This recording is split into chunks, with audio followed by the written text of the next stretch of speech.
We'll have a live Q&A with Patrick, and you can submit questions at any time during the session using that Q&A chat box that's over on the right-hand side of your screen. Additionally, you'll find 2 supplemental resources in the handouts section that's also on the right-hand side of the screen. So thank you so much for joining us today. And with that, I'll hand it off to Patrick for today's presentation. All right, thank you so much. Hello, everybody. My name is Patrick Casey. I'm on our product team here at Schneider Electric for signaling devices. It's great to be here at Control Automation Day with you all. For this session, I wanted to share the latest and greatest in tower lights, as well as a quick walkthrough of our new flagship offer, the XVB7 70mm tower light. What's new and improved on the offer, and how does it compare to the trends in manufacturing we're seeing, like programmability, customization, or more hybrid signaling, etc. But first, I think it's important to establish what a tower light is before moving forwards, as that will guide us into why some of the new features are the way they are. The core functionality of a tower light is to alert, notify, and guide an operator or maintenance personnel in industry or building applications. Primarily, they're using height and 360-degree indication to alert operators of multiple statuses of a machine or process. And they're commonly found on industrial machines, like conveyor systems, packaging, wrapping, palletizing, filling, milling machines of any kind. It can also be seen on more commercial building applications like airport security machines, doorways, or grocery store self-checkout stands. My local Safeway grocery store has these, and for some reason I'm always making it blink orange and need assistance. If you don't know, Schneider Electric was the first to bring modern stackable tower lights to market all the way back in 1982 with the XVA family. A robust and long-standing offer, we still see some of them in use today. Since then, Schneider has gone through a couple of iterations of tower lights. As you can see here, we have the XVB from 1999, the XVC in the mid-2000s, which was kind of a broad offer, and the XVU in 2011, which was a 60mm offer. But the origin of the device was a more natural evolution of status indication in what is called and-on systems on the factory floor, better suiting the classic just-in-time manufacturing trends that were rapidly and continually adopted at the time. The tower light was a more efficient and cost-effective way to bring more valuable status indication, not just 1, but 2, 3, 4 indicating lights into the hands of the station operator or machine itself. The basic modern tower light consists of just 4 simple base components: base unit connected to power and the controls, the actual element that you will wire together; lens units with the LED and incandescent bulbs that dictate the lighting or the signaling feature, whether it's steady, blinking, or flashing; sound units with different buzzer or sound options or voice guidance systems; and mounting accessories, where you'll have different poles, or depending on the surface you're going to mount, you could mount it directly or have a wall mount accessory there as well, maybe something that bends for packaging applications there. Usually these are modular and can be fully assembled or can be field assembled, but sometimes you'll see these as fully assembled versions to help with the ease of install, where you only need to have the wiring to be completed. But most, I would say, often these are modular. And often a tower light is dictated by its physical size. So more specifically, say the diameter of the lens units. For example, a 70mm tower light or a 60mm tower light will have a 70mm lens unit in physical size from the top down at that cross section, and it will be 60mm respectively for a 60mm tower light. So where are the changes happening right now? There's a few trends that have been highlighted recently with tower lights. You get brighter LEDs and louder sound devices, sometimes greater than 100 decibels. Often these can be adjustable. There are programmable features through protocols like USB, I/O link, Ethernet, in order to better integrate this into broader systems or to change the control from one area to another. And then you also get some trends of hybrid devices, like combining more sound or text display even, or other devices usually sold separately into one, creating sort of a hybrid signaling device into a tower light.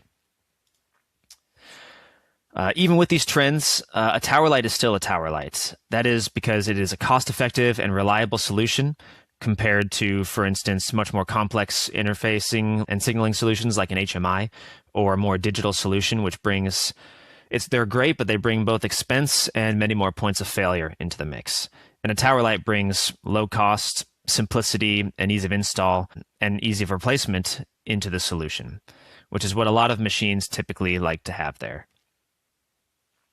So recently, Schneider Electric just launched its XVB7 tower light, which I'll run through some of the features here and how it's a good representation of some of these trends and the most modern elements of a tower light here.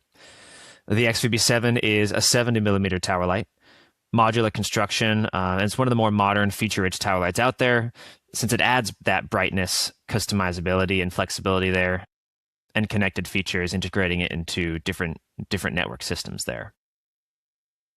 So the XVB7 is a modular design here, capitalizing on the idea of flexibility and customizability here, what we want for a tower light. The idea is to have a simple and-on system with multiple options that can cater towards the applications of the machines. So sometimes these need to be scalable or simple applications, and the tower light is a cost-effective way to do that with easy upgrades or easy replacements, and you can swap out features how you need to, lens units, or even if something doesn't work, you can add that back in there. It's a very adaptable element there. And often they'll come with an online configurator or some sort of guide as to how to put them together or how to connect these into each other. In the context of older offers and what a tower light used to look like, many companies, including Schneider, have recently restructured the bases in a way that simplifies the whole assembly, and by the way, makes the entire supply chain more stable and efficient from a purchasing standpoint. But the latest designs have been to differ the input voltage on the base and have the remaining modular components be just one voltage. So for instance, the 24 volt base that we can have will propagate that same 24 volt supply up directly to the different components, since they will be rated at 24 volts themselves.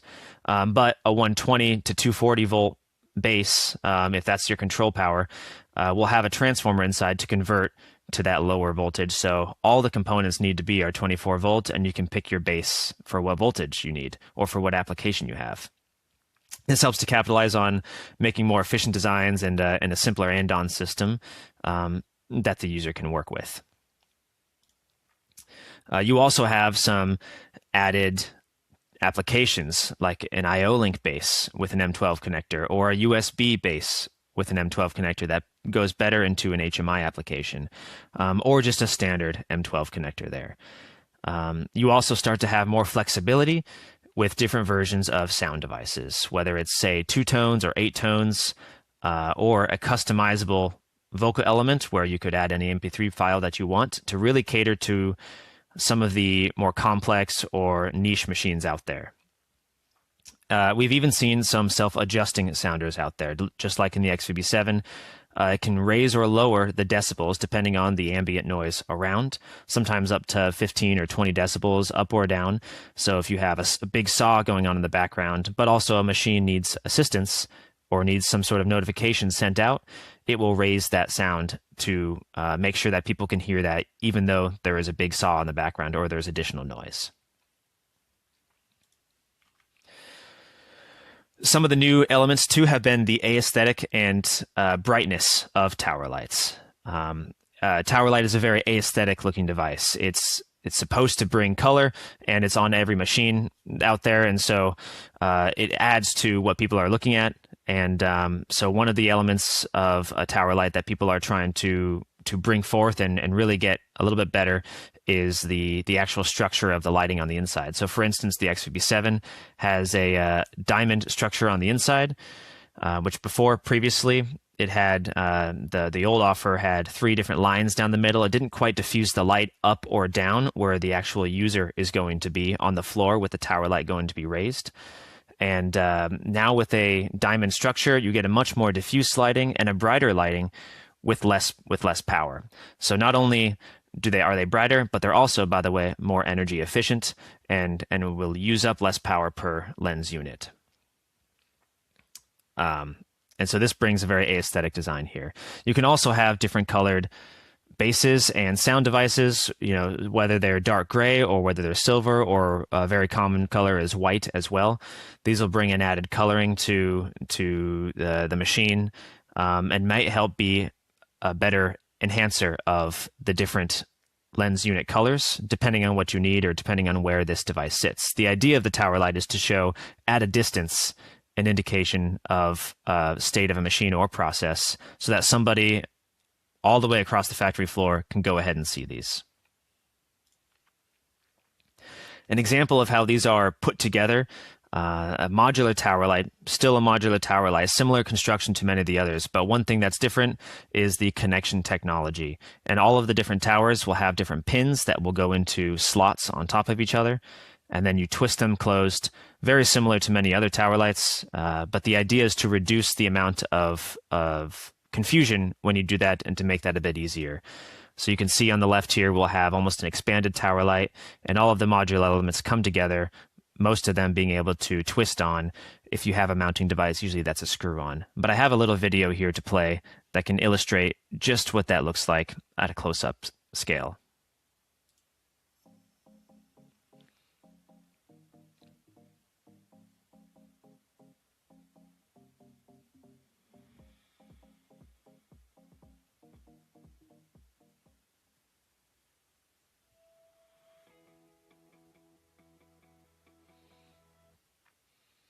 Awesome. The idea is to make these as easy as possible to put together, or to replace, for MRO purposes, a lens unit that's gone bad, or there's an upgraded feature that needs to be put in because the machine has adapted, and you can plug and play, swap these out, which is pretty easy. A lot of times for a modular element too, you'll need a configurator, and the XUB7 has a great new upgraded configurator that has all the different options you can put there per lens unit. And these will come in handy when you need to figure out exactly how these put together. Sometimes maybe an accessory unit won't fit on this particular base, or when you have more complex sounding units, for instance, they require different voltages or different pulses into the different wires in the base, which limits the amount of lens units you can have. So instead of having a 5 stack, you can only have a 3 stack, and one of those more complex sound devices, because it's taken up some bandwidth there in terms of the actual wiring in the base. But these are helpful tools if you're going to pick out a tower light, especially a modular one, so you know what's going to fit and what's going to be field assembled well. One added element that we've seen in tower lights generally, but also in the XUB7, is the integration of the I/O Link protocol. Excuse me.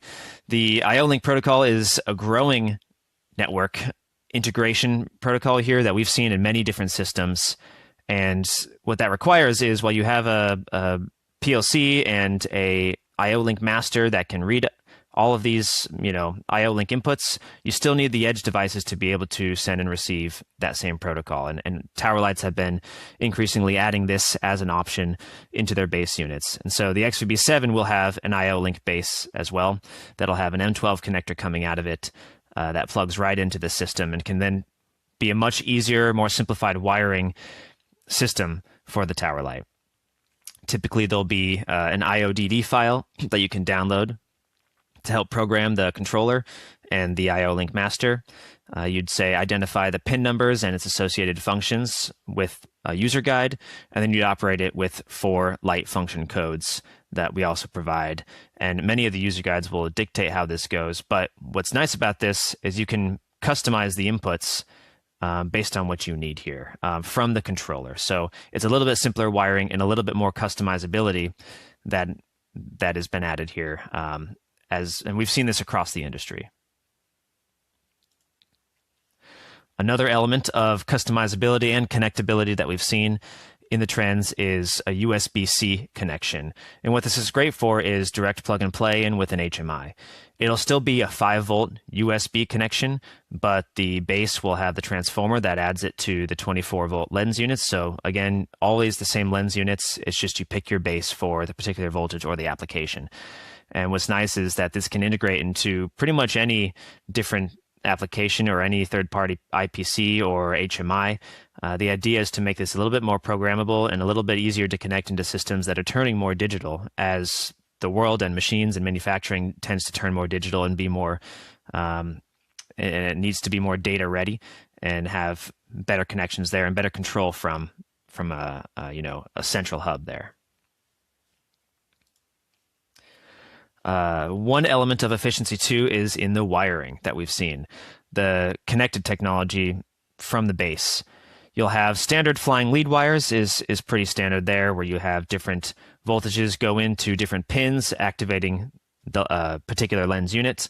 But we also have seen an increase in push-in terminals when those wires have ferrules on the end, and you can simply push them in, and then you need to release them with a screwdriver.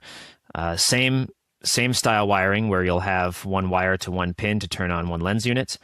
But of course, that simplifies the install time, and of course, the efficiency in the overall setup of a machine or the manufacturing of a machine.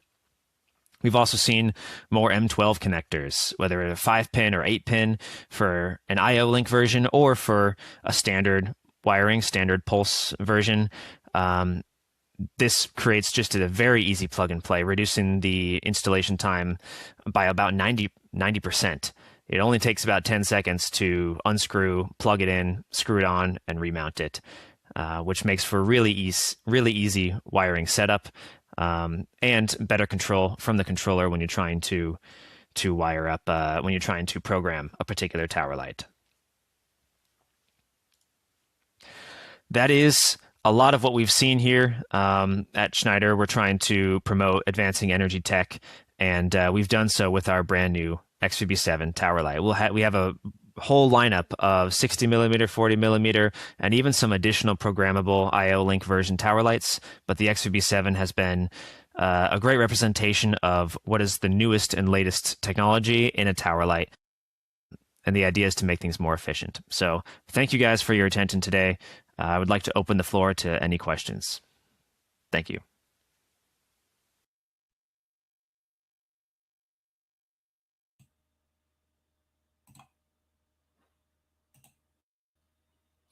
Well, Patrick, thank you for the presentation. And we already have a few questions coming in that we can answer now, but I'd like to encourage the audience. There is still some time to be able to ask your own questions using that Q&A box that's over on the right-hand side of the screen. We have plenty of time for that. So Patrick, are you ready to start addressing some of the questions that we've got coming in? I think I am. Thank you, David. Perfect.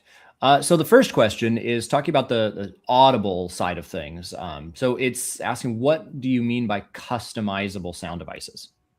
That's a good question. The idea is to add the most flexibility that we can into a tower light. So there's a few different options that, say, the XVB7 provides and what we've seen. Sometimes it is meant by a very simple buzzer or a sounder is what we might call it, which will have dip switches on the top very often, where you can pivot between one setting, one type of buzzer or a different type of buzzer. Maybe the loudness as well can be adjusted by the dip switch. On the top, you just sort of look down over the top of the cross section of the tower light, and there should be small ones that you can use usually with your fingers, but a nice small screwdriver will help make those changes, if you will.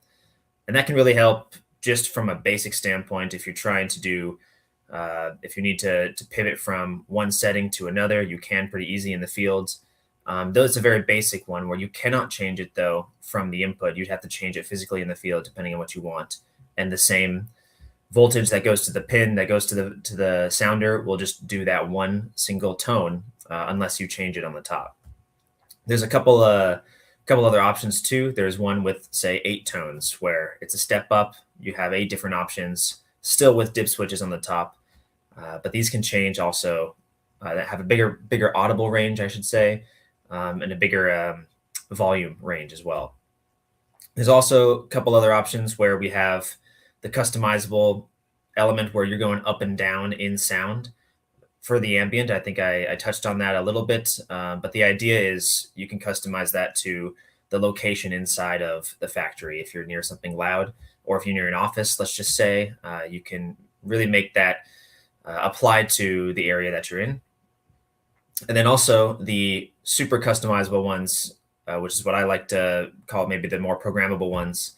These are ones where you can actually program with a software, drag and drop MP3 files into a folder, and you can match them to where you want the inputs to be using the software. It's pretty user friendly.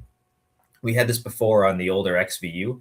That was used where you had a software and you opened it up and there was a folder, you drag and drop MP3 files, and you put it on an SD card and you use that to program the tower light. In this case, with the newer ones, you plug a USB-C connector into the bottom of the sound device, and from there you can program it, removing the need for an SD card that gets lost. You just need a laptop, and that's much easier. But it's fully customizable, so you can put any MP3 file you want in there. You can get clever with particular voice guidance or specific instructions that are needed for a machine. Many complex machines, like perhaps a semiconductor making machine, we've seen they need their own customized elements added to the machine. This is a great solution for that. There's only one catch, I would say, and that is when you do have the programmable unit that has a bunch of different MP3 files that you can have, and depending on the input that you put in, those do take up pins. So there's different channels you can make the settings for, but if you have and want the more MP3 files you have, the fewer lens units you can have on the tower. So that is, that is a catch, I would say, to adding more MP3 files, more sound options that are inherent in the structure of the tower light. But I haven't seen many people need more than 3 or 4 different tones on a tower, because the idea is not to make it so complex. But that is just something of note when you do add the customizable sound and you want it to be automated with that. So that's a great question. And just kind of, I'm taking that just a little bit further there, having worked with a lot of IO-Link devices. And the whole point of IO-Link is to be able to provide a lot more flexibility in the programming and be able to do things remotely. So like when you're talking about dip switches to change settings or multiple wires needed to be able to select between different MP3s, do the IO-Link bases provide the ability to make some of like the dip switch configurations be able to be done remotely, or to be able to like select between different MP3s using